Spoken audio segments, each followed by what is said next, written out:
Amateur Traveler is in its 20th year now, but can you imagine if I had people on the show who had never been to the destination but had just read about it or seen a movie about it? That wouldn't make any sense at all, and you wouldn't listen. We all know how important it is to receive advice from people who know a destination to get the most authentic local experience. And a great option for experiencing this is Explore Worldwide and their authentic small group adventures, led by local tour leaders, perfect for solo travelers who want to meet like minded people with a desire for adventure. I'm often an independent traveler, but two of my last three trips were with small group tours because they organize everything and it's a lot easier. If you want to recreate the tour I did to Malta, they have a Malta and Gozo Discovery Tour. I'm intrigued by one of their tours called A Taste of Sicily. The company again is Explore Worldwide, and visit exploreworldwide.com to learn more. And thanks to Explore Worldwide for sponsoring this episode of Amateur Traveler. The nights are long, the days are short, and the weather is chilly to downright cold, depending on where you are. It's a good time to slip into a Quince iconic Mongolian cashmere sweaters, which start at only $50. You can treat yourself to everyday luxury at an affordable price with Quince. If you really want to dive into luxury, you can check out their leather handbags, washable silk shirts, and European linen sheet sets. Whatever you're looking for at Quince, all the prices are 50 to 80% less than similar brands, and they do that by partnering directly with top factories and cutting out the middleman. They only work with factories that use safe, ethical, and responsible manufacturing processes. And of course, they use premium fabrics and finishes for that luxury feel in every piece. But you've already heard me rave about my Quince travel pants. Treat yourself this winter without the luxury price tag. Go to quince.com/traveler for 365-day returns plus free shipping on your order. That's QUINCE.com/traveler to get free shipping and 365-day returns. Quince.com/traveler. And thanks to Quince for sponsoring this episode of Amateur Traveler. Got my bags packed, I'm on a roll. I'm heading out there and I'm ready to go. I'm looking real good in my passport photo. Oh, no. Amateur Traveler, episode 292. Today, the Amateur Traveler goes to a place you may not even be able to find on the map. We're going to Losotho in southern Africa. Got to sit in one more cafe. I know that I should be heading home, but maybe not today. Welcome to the Amateur Traveler. I'm your host, Chris Christensen.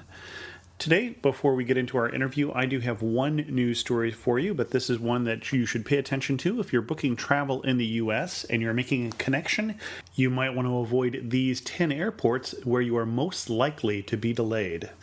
Of the top 100 flights most often delayed in the United States, 40 of them fly through one particular airport, and that airport is Newark. They either take off or land in Newark, so if you're making a connection, try and avoid Newark. Coming in number 2 is Chicago's O'Hare. New York's other two airports also show up on the list. At number 4 is LaGuardia. At number 8 is JFK.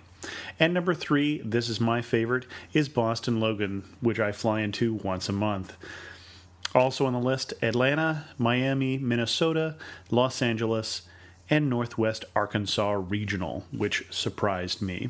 For a link to that story, check out the show notes at amateurtraveler.com.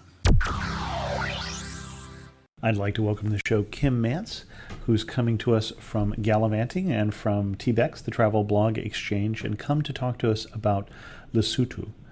Kim, welcome to the show. Thanks for having me, Chris. And since this is one of those places that you had to tell me how to pronounce, and that if people look up what I said, they're not going to find it on a map, where are we talking about? It's a little tough. It's spelled Lesotho, and they pronounce it Losotho. It looks like Losotho. And it's actually a little enclave right inside of South Africa. It's all surrounded, completely landlocked by South Africa. But it's called the Mountain Kingdom, and it's actually basically the mountain range that would have been part of South Africa, but it's its own independent constitutional monarchy. What led you there? Why did you end up going there? You know, I actually met their Minister of Tourism, Environment, and Culture about, I'd say, 4 or 5 years ago, something like that, when I was working in Washington, D.C., and she and I were comparing notes about being brought up in the mountains. I'm from Colorado originally, and she was just talking so highly about it. It's a very, very rural population, and she's had so many interesting stories, and she grew up in this tiny village in the mountains that it took days to walk anywhere to go to a bigger town. And I just had it on my list ever since then, so I had always wanted to go. And you were just there this year, as I understand it. Yeah, I just went there in May of Okay. 2011. Now, what do you recommend from an itinerary this? Is it small enough that you just stay in one place and then see as much as you're going to see from one home base? You know, it is really, really tiny. The only thing is that because it's so mountainous, it can take a little time to get from one place to another, and you also might get stuck behind a herd of animals. So I went just by myself. I rented a car. It was extremely easy to get around. When I asked the rental agent, is there anything I should know besides the fact that they drive on the left and the driver's seat is on the right side of the car, he said, well, you're alone, so don't pick any hitchhikers up unless they look like Peace Corps. It's really pretty relaxed, easy to get around, but again, really, really rural population. So a lot of them to come to the capital city of Maseru, where I flew in, which had about 4 stoplights. It was really small itself. We're walking in from different towns and villages. And so there were probably maybe 3 times as many pedestrians on the side of the road as there were cars on the road. It was really, really a different place to be. So you can definitely get around really easily, but maybe one home base wouldn't get you all the way across the country. So my first night I actually stayed in a roadside lodge that I hadn't reserved. I just went around and kind of found one. They were easily marked on the road map. And so I stopped off at one, and so I could see kind of more of the north central part of the country, and spent the first day and next day there.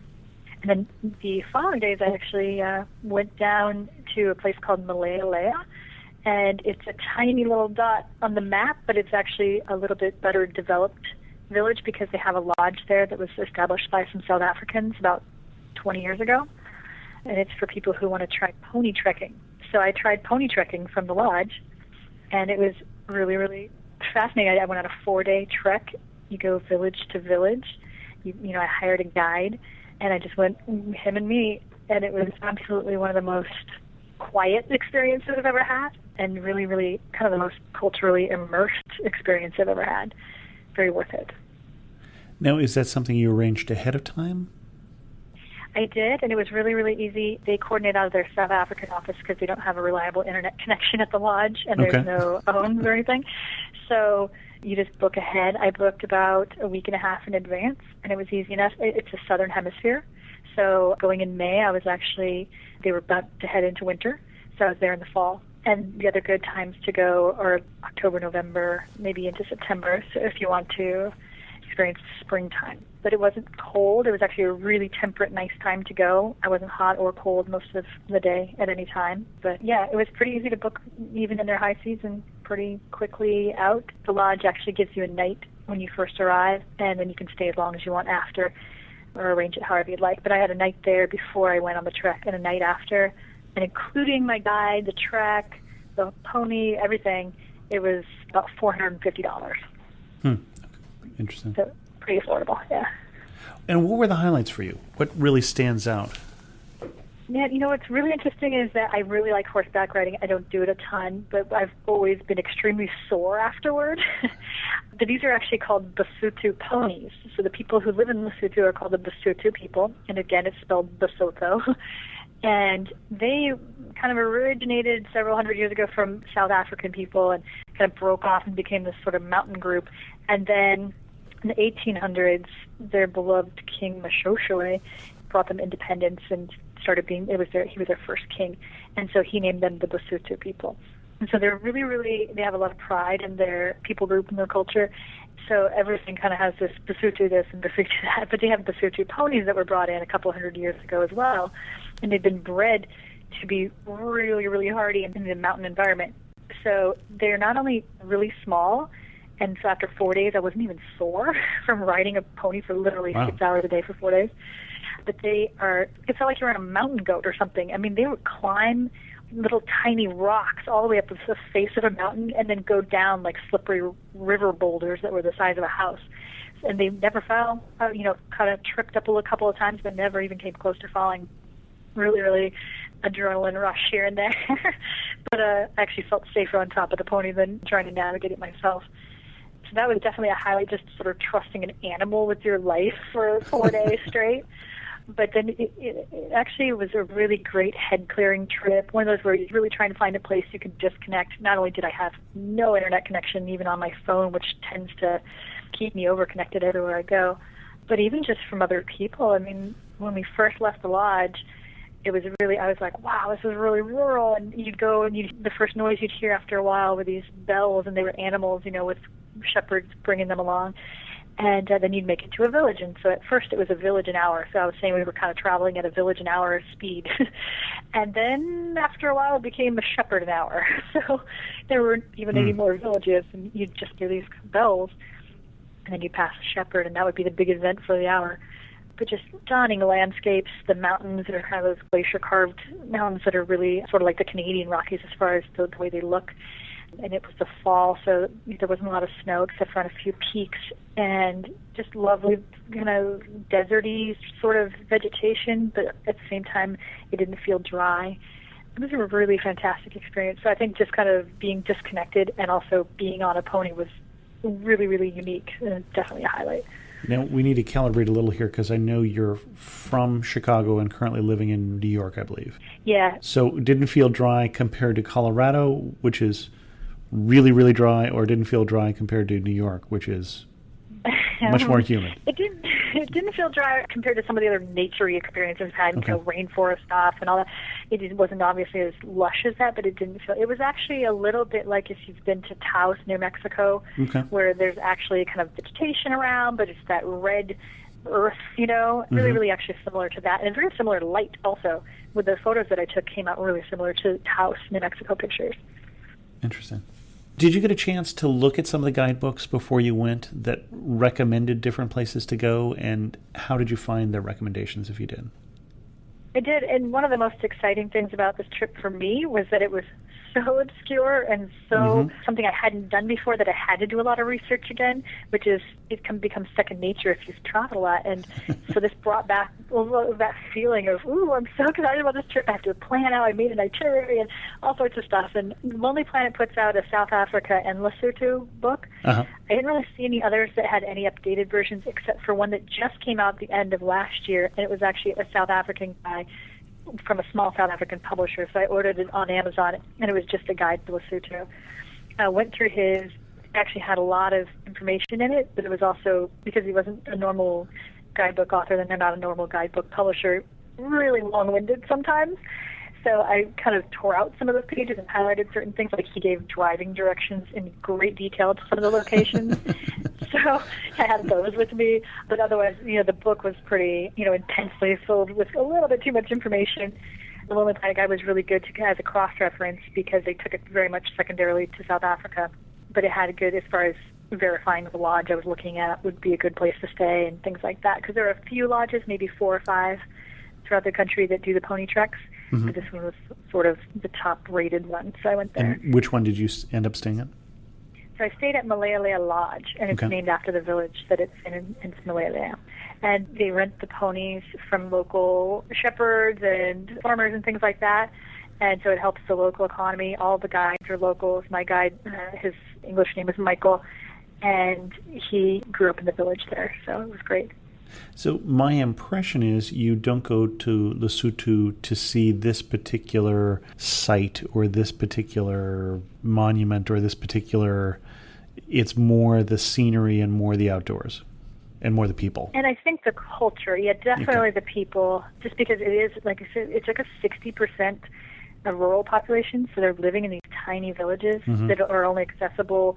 Some of them are accessible by bus, but then they all get off the bus and then they disperse into these even more remote villages, or by 4x4 for some of them, or by pony or by foot. And so the ones that we visited and went overnight, so I mean, he asked about highlights. Another one obviously was just once you get to the village, it was really interesting. You bring a little gift and you introduce yourself through your guide, because no one, once you get to the village, speaks English, to the chief. And there's a chief in every village, and then you pay him and he offers you a hut. So they have a guest hut. Every village has a guest hut. It's a custom there. The lodge helps you book that ahead through their little guides as they keep going, because they have somebody kind of going every day. And then you stay in a tiny little hut. You bring your own candles. You bring your own food. You bring a little cook stove. And then everyone in the village starts actually just doing their thing that they do every single day at the village. And you to look after yourself. And I would just sit on there weren't any chairs. It's kind of customary to sit on a sort of a built-in ledge around these very circular huts that they have that are like a mud stucco with a thatched roof. Okay. And that's, what was my accommodation. You just sit there and watch them, and it was fascinating. And they were very friendly, didn't speak English, but they didn't have time to be overly friendly or asking me a lot of questions or anything, because they were sorting grain and making food. They were very collaborative with each other and making food and running around after kids and things. And it was absolutely like nothing I had really done before. So this is not one of those interactions where you go there and there's a program that they're prepared and... Exactly. Oh, interesting.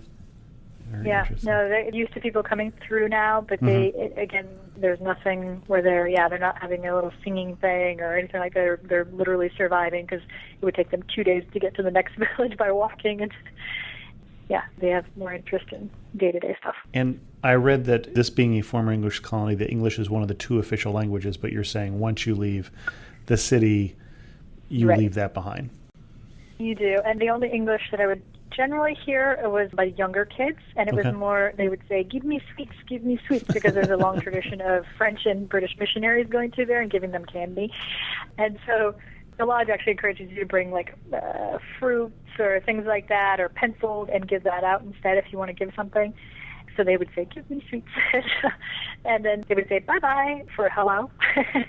So you'd have all these kids running down a hill as soon as they'd hear your horse coming, and they would be running down the hill going, bye-bye, bye-bye, give me sweets. But it was, not a lot of English happening. The first and only English word I heard in the first village we stayed at was when I put on this traditional blanket. Their traditional dress is actually this very specific wool blanket that is a Bosotho blanket. What happened was another dignitary or king or something gave King Moshoshwe in the 1800s a blanket as a gift, and he thought it was a garment, so he put it on. And ever since then, people have been wearing blankets as garments. So it's not even modified to be a garment. They just literally wrap the blanket in a certain way and have this humongous safety pin and put it on. And so I brought out my blanket, and all the ladies got really excited. They actually came over, and it was the most interaction we really had with each other one-on-one, was where they got all excited and wrapped it in a certain way, because I'd read that if you wore the stripes horizontally, it was bad luck or something. So they turned it real quick and put the stripes up vertically and helped me learn how to pin it. And then the first English word I heard in the whole village was one of the ladies, really older lady, looked after we were finishing. She said, nice, with a thumbs up. So that was really funny. I thought you just put the stripes vertically because it was slimming. Yeah, well, that's what I would have thought, but apparently it was also better luck to do it that way. Interesting. Yeah. So you've left the city, you've left your internet, you've left your cell phone behind. When did you feel furthest from home? This is not like being in New York. This is not like being in Colorado. And when did you feel closest to home? I think I felt the farthest from home as soon as I landed. I mean, it was absolutely, that you're really in for something. Most tourists who go to Losotho are South African, and most of those actually go on day trips from the border of South Africa. So they go on like a bus, go up there, maybe take a day trip on a pony, or see something, or go shopping for a Bosotho blanket or like handicrafts, and then come back. Most of them not even spending the night. And then the other most are like from other parts of Europe and Britain. So when I flew into Moshoshwe International Airport, get off on the tarmac and walk from the plane and pick up your bag. And when I walked in, I was sort of the last one off the plane. And immigration was actually 2 desks, just very simple desks, and 2 very smiley ladies sitting behind them. And so as I waited, came through, and my immigration officer got really confused and was going back and forth. Have you been here before? No? Okay. And so she called over her supervisor and said, oh, it's not Australia, it's United States. Okay. And then so she said, United States, you have a 14-day visa. And then she apologized and said, I'm sorry, you're my first American. Oh, wow. Yeah. Never had that one before. So I kind of, as soon as I got there, I go, wow, I'm really somewhere far from home after a 18-hour sort of airport excursion. It just continued from there. It was just absolutely another world. 2 minutes outside the airport, you're seeing shepherds, you're seeing little roadside stands and things like that. It just becomes extremely rural right outside the airport. And then maybe 2.5 days into the trek, you stop for lunch, and my guide takes a little nap, and it's just me. And I like to video a lot of things. So I just decided to pull out the video camera and just set it up and see what would happen. And I just sat there with my little vintage cowboy boots I'd bought in Brooklyn, which were, by the way, really more useful than I ever thought cowboy boots would be when riding ponies, when there's a lot of brush low down. And let it just run. And I watched it when I got back, and it kind of verified this feeling of just utter silence, just complete silence, except for you just kind of see some grass blowing in the wind. You hear nothing at all, except for the horses kind of munching as they're grazing. And then all of a sudden you'd hear these bells, and the big event for the whole video, and while I'm sitting there for about 40 minutes, is the shepherd walked by with about 10 sheep and a couple of cows. And then that was over, and I kind of just actually took the camera and panned over and let him walk out of the scene around the mountain. And he didn't even give me a second look. He didn't really care. He was just getting through his day. And so in a weird way, I kind of felt the most at home there, too, because you just feel like, everyone's just doing things and living their life, and I'm just observing. And it was really a lot better than a lot of overly touristy things that you can be subjected to as a traveler sometimes. Sure. And which of the locals made the biggest impression on you? It's really hard to say. The last village we went to was called Sekoting, and it's just a day ride from the lodge. It was kind of the longest trek back from that village. And when we got to the village, there was no one around except for about 8 little kids. Really little, some of them really little. And then there was a grandma who was just sort of watching them. And so I played with them for a while. They were playing with this very deflated soccer ball and just having a great time. And in the shadow of these just extreme peaks jutting up from everywhere around this village. And then there was a pretty steep hill that went down, and these beautiful terraced wheat fields. And again, I'm there in fall, so it's right at harvest. And I looked down, and the entire town, all the adults of this village, were down there harvesting wheat. And so I asked my guy, can we go down there? Do you think he'll let me photograph them at all? And he said, well, we can go ask. And we went down, and I ended up hanging out with them for a good hour and a half or so, just photographing them and just watching them while they were harvesting wheat. And they were singing and just having a great time, and every now and then just do these hilarious poses. They had a fantastic sense of humor for the camera, and would kind of show their little techniques and swing their big sickles and stuff and kind of have a great time just doing what they were supposed to do for the day. But also they were having so much fun with each other. And then I went down to the guys who were piling it in these very specifically shaped piles of wheat, again with these just huge mountains in the backdrop. And I thought they were being a little lazy, honestly, at first, because they were all kind of sitting down when I got down there. And then I looked, and they were actually taking a lot of the wheat and braiding it, and they're going to use it as rope for the rest of the year for the village. And then they all had this home-brewed Jawala beer, they call it. It's really strong, in this bucket, and they'd all kind of come to and dip it every now and then. But even though I didn't speak their language whatsoever, and my guide was a little tuckered out and just kind of didn't feel like translating that much or interpreting that much, we were able to really joke around and laugh a lot, and it was really fun. And they loved seeing the pictures on the camera. It was just completely baffling to them how I could show them a picture I just took on the back of the camera. It was really fun. And then when we all went back up at the end, I became the official baby photographer of that village. So ended up sending photos back to them because none of them had baby photos, and they thought it was going to be great to have these pictures of their babies. And the moms with the babies in the back, wrapped in a blanket on top of their own blanket.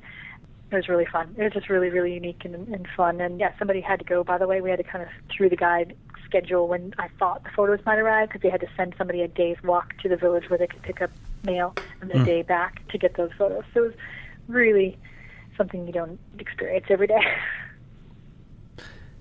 As we start to wind this up, I've got 4 more questions for you. Anything before that, though, that you really think people need to know before they go to Losotho? I think the main thing is you didn't even have to be in that great a shape. You probably just need to have some sort of disorder where you like to risk your life on the back of a pony. I mean, it seemed really safe, but I'm sure that people who aren't used to sort of adventure things might have a little tougher time. But of course, you can always just do a day ride and come back. There was a day ride from the lodge. They call them Bushman paintings, but they were cave paintings that apparently are several thousand years old and really, really neat. And so you could ride the ponies out there and do a little short hike and go see those. We saw them on the way back. So you don't have to do this hardcore 4-day thing at all. And having done it, I'm not sure I would do more than 2 days again. I'm really glad I did 4, but, having done it, I'm like, well, I probably would be okay with 2 after that.